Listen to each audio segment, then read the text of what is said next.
Sa isang nayon, mayroong isang kilalang sepulturero na nagngangalang Mandamian.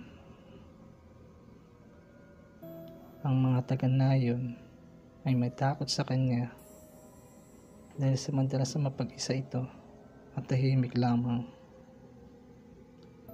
May mga gawi din ito sa loob ng sementeryo na di ginagawa ng pangkaraniwang sepulturero. Kaya nabuo ang mga chismis na baka daw ginagamit ni Mang Damian ang mga bangkay para masagawa ng isang ritual.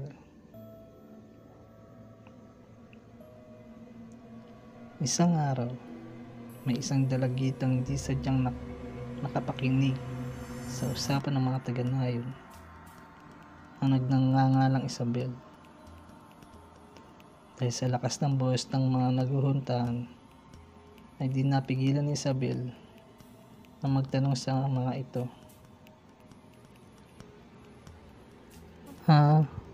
Excuse me po.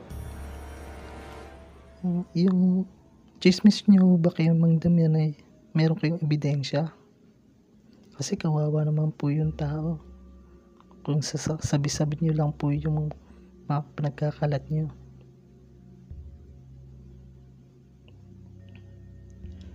Ngunit sa kanyang pagtatanong ay walang sumagot ni pumansin sa kanya.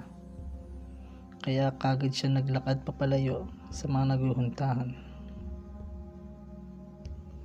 Dahil sa awa na rin niya sa sepulturero, dahil sa chismis dito, naisipan ni Isabel patunayan na mali ang mga ito.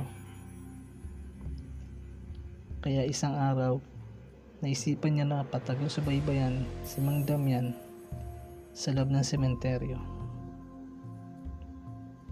Bandang 9:00 ng gabi, siya ay nagtungo sa labas ng sementeryo at naghintay kung pupunta ba si Mang Damian sa gabing iyon.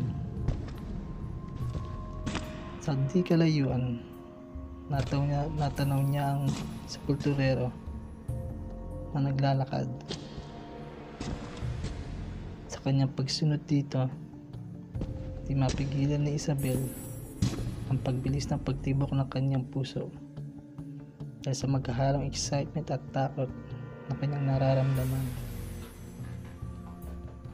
Ang liwanag ng buwan ay nagbigay ng kakaiba sa mga lapida at ito ay nagbigay buhay sa mga anino. Dahil sa takot niya, tinapigilan mapasigaw ni Isabel nang may marinig siyang alulong ng aso.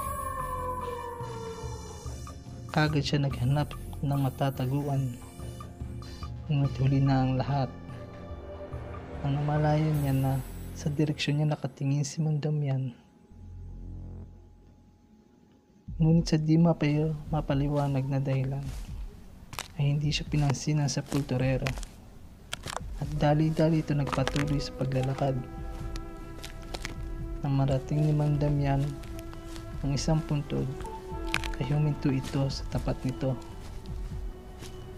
Mabilis naman naghanap ng matataguan si Isabela. Siya ay nagtago sa likod ng isang nicho. At doon niya nasilayan ang kakaibang gawa ni Mang Damian. May kakaibang bilis at kahusayan ito sa paghukay ng isang bagong kagagawang puntod.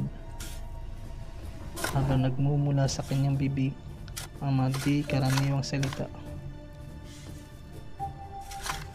Ngunit ang mas nakakabigla ay ang ginawa niya pagkatapos.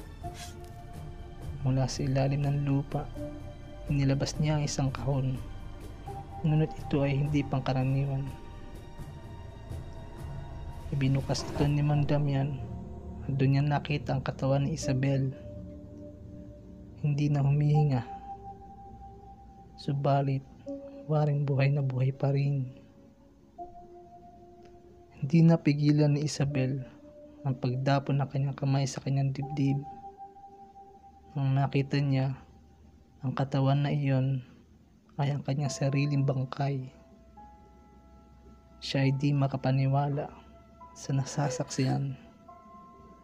Nahulog siya sa isang bangungot at ngayon sumasaksi sa kanyang sariling paglilibing. Sa oras na yon, kanyang napagtanto na kahit nakagawa siya ng ingay sa pagsunod sa sepulturero ay hindi siya pinapansin nito, at ang mga taong nakakasalamuhan niya ay hindi siya kinakausap. Sa kanyang pagtanto, naisip niya ang nakalipas na araw na wala sa kanyang pumapansin, at naisip niya na ilang araw na siyang walang buhay dahil sa isang malalang sakit.